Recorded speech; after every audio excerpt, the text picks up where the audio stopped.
สวัสดีค่ะพบกับช่องป้าแมวเกษตรไร่ทองเช้าๆนี้ป้าแมวพามาเก็บทั่วเออตะวันกำลังจะขึ้น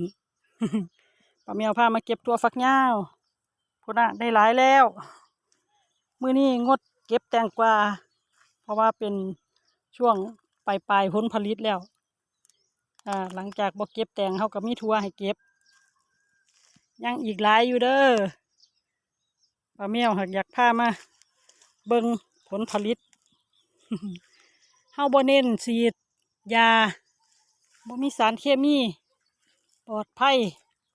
อ่ามันก็จะบ่เหยียดตรงปานใดทั่วป้าแมวจะเป็นก้นงอๆ